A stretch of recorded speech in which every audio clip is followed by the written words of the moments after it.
The woman had been stranded at sea for 3 days and nights. On the brink of collapse, she suddenly realized she could survive a bit longer by eating some shellfish. But just as she reached for them, she glanced around nervously, sensing that danger was approaching. In a panic, she stuffed a shell into her mouth, only to find it was far too hard to bite through. She then picked up a sharp seashell and barely managed to scrape out some meat, but the overwhelming stench made it nearly impossible to swallow. Luckily, a small rock pit nearby held some morning dew, which gave her just enough strength to carry on. Suddenly, the sea began to stir. A shark was circling her with menacing intent. She climbed to the highest point of a nearby reef, cautiously watching its movements. To her surprise, she spotted an oil drum floating on the surface in the distance. An idea flashed through her mind, a risky plan to escape death. Using her pulse, she timed how long the shark took to swim one full circle, calculating whether she could retrieve the oil drum before it returned. After careful estimation, she was confident that if she swam fast enough, she could make it. She removed the signal flare gun strapped to her leg and carefully placed it on the reef. As soon as the shark swam away again, she dove into the water without hesitation. But the splash startled the shark, which charged at her with terrifying speed. She grabbed the oil drum and swam back with all her strength. By sheer luck and determination, she narrowly escaped the shark's deadly jaws.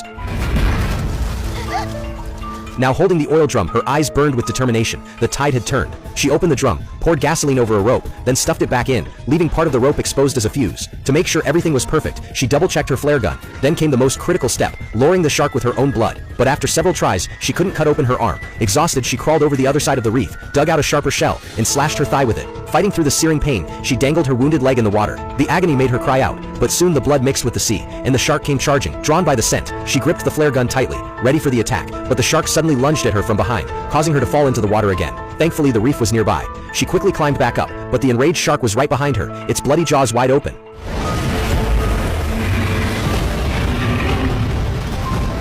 At the perfect moment, she hurled the oil drum straight into its mouth and fired the flare gun. The massive blast threw her into the sea once more. The shark was blown to bits like it had been cooked alive. Having narrowly escaped death, the woman gasped for air, trembling from the adrenaline. At that moment, she spotted a ship in the distance. Overjoyed, she swam toward it with all her heart.